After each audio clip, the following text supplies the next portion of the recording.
ప్రధాన విద్యాసాగర్ గారు నమస్తే అండి. నమస్కారం అండి.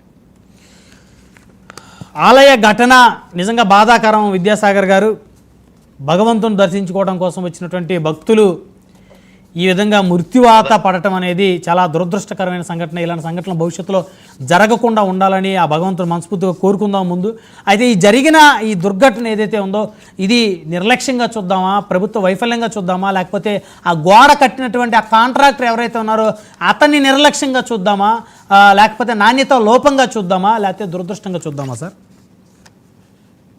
మొట్టమొదటిగా ఎవరైతే మృతులు ఉన్నారో 8 మందికి వారికి నా తరపున వ్యక్తిగతంగా అట్లాగే పార్టీ సైడ్ నుంచి కూడా ఆల్రెడీ చాలా మంది కండోలెన్స్ చెప్పారు. మళ్ళీ ఒకసారి పార్టీ నుంచి వ్యక్తిగతంగా నా సైడ్ నుంచి కూడా ప్రగాఢ సానుభూతి తెలియజేస్తూ గాయపడిన వారు ఎవరైతే ఉంటారో వాళ్ళు తొందరగా రికవరీ అవ్వాలని భగవంతుడిని మనస్ఫూర్తిగా కోరుకుంటున్నాను. అయితే ఇక్కడ బట్ ల్యాక్ ఆఫ్ ఇన్ఫర్మేషన్ కాదు, నాకు ఆ గోడ ఎప్పుడు కట్టారో నాకైతే తెలియదు. అంటే 8 రోజుల క్రితం కట్టిన గోడ అనేది నాకు తెలియదు. అది ప్రభుత్వం వచ్చిన తర్వాతే కట్టిన గోడ అని చెప్పేసి గుడివాడ అమర్నాథ్ గారు కొద్దిసేపు క్రితం ప్రెస్ మీట్ పెట్టారు, మాజీ మంత్రి.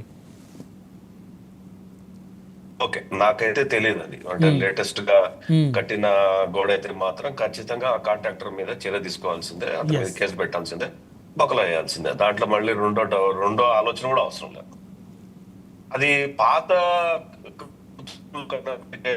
కట్టినప్పటికీ కూడా ఆ కాంట్రాక్టర్ కనుక ఉంటే అతన్ని కూడా అదే పని చేయాల్సిందే. అంటే ఇక్కడ వర్క్ కంప్లీట్ అయిందా, ఆన్ గోయింగ్ వర్కా, లేకపోతే ఏంటి అనేది నాకు తెలియదు. అంటే నాకు నాలెడ్జ్ లేదు. అంటే ఇంకా ఇన్ఫర్మేషన్ రావాలి కదా. సో ఈ ఇన్ఫర్మేషన్ వచ్చినప్పుడు అది ఎంత అభివృద్ధి కార్యక్రమాల్లో జరిగినటువంటి కార్యక్రమంలో జరుగుతున్న ఆన్ గోయింగ్ వర్క్ అయితే మాత్రం అది దానికి కారణాలు వేరే రకంగా విశ్లేషించాల్సి ఉంటుంది. ఏదైనా మట్టికి కూడా ఆ కాంట్రాక్టర్ మీద కేసు పెట్టాల్సిందే, కాంట్రాక్టర్ బ్లాక్ లిస్ట్ లో పెట్టాల్సిందే. కాంట్రాక్టర్ కు ఫర్దర్ గా ఎటువంటి వర్క్లు అప్పగించకుండా ఆ కాంట్రాక్టర్ మీద చట్టపరమైన చర్యలు తీసుకోవాల్సిందే.